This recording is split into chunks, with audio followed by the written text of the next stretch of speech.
Lens Island has finally hit version 1.0, and if you've never heard of it, think of it as a blend between Zelda-style dungeon crawling, Stardew Valley farming, and Valheim-style base building. It's an open-world survivor game that lets you build, fight, farm, and explore however you want, either solo or with up to 7 friends in online co-op.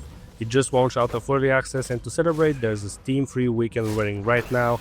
I've been playing it on the Steam Deck OLED, and today I'll walk you through the best settings, performance tips, and quirks to watch out for, especially if you're using a controller. Before I jump into performance, if you enjoy Steam Deck content like this, check out the Steam Flow curator page and join the Steam Flow group. I post reviews there with deck specific tips for every game I cover. I'll have the links in the description. I'd love to see you guys there. Now let's talk performance.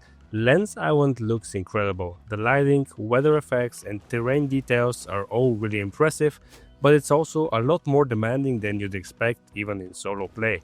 Now I've gone through all the settings from very low to ultra, and while the game can run even at 90 FPS in certain places like inside dungeons, the frame rate is really not stable. Between daytime and nighttime it will vary significantly. During the night there's a lot of light sources, bonfires, lit candles and stuff like that will really tank the performance.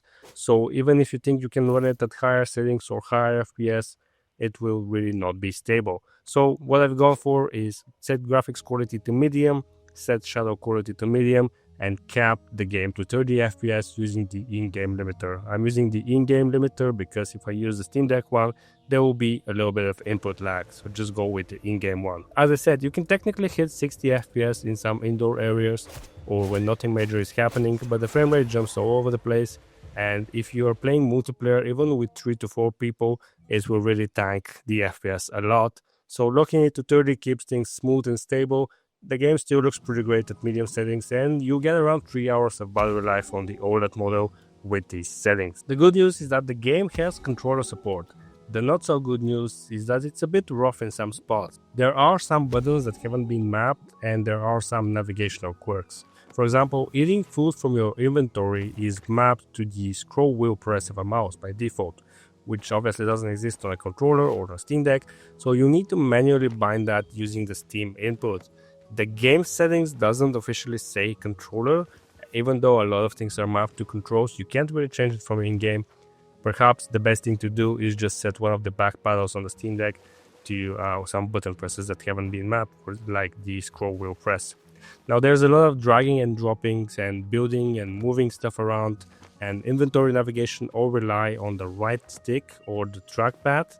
It works, but it definitely takes some getting used to. Now the game has some action in it, but for the most part it lets you chill and do things at your own pace, so at least you have that going for when using the inventory when navigating around. The other thing I noticed specifically for the Steam Deck is that text can be hard to read in places. The game actually has UI scaling. There's 3 levels to it by default. It will be at the larger level on the Steam Deck, and even with that there are still some fonts that appear tiny and pixelated. You can read the text, but it's a bit rough. Now if you want to try it for yourself, the game is free on Steam until June 23rd, and it's not just a slice. You get the entire experience, which can last between 40 and 70 hours according to the developer, and depending how deep you go into dungeons, crafting and co-op progression and farming, you can pretty much complete the game. If you play it non-stop from now until Monday, you can actually complete the whole game. Plus, currently it's 35% off during the 1.0 launch, so if you like what you see, now is the time to grab it and support the developer. This is a game that's made by a very small team, and it's been in early access for close to 4 years, and it's definitely great to see how it's evolved. A final thought: this game mixes peaceful farming with some intense dungeon combat, creative base building, and wide open exploration. The new 1.0 update actually adds a full skill tree, new biomes, new bosses, and even boat travel to procedurally generated islands.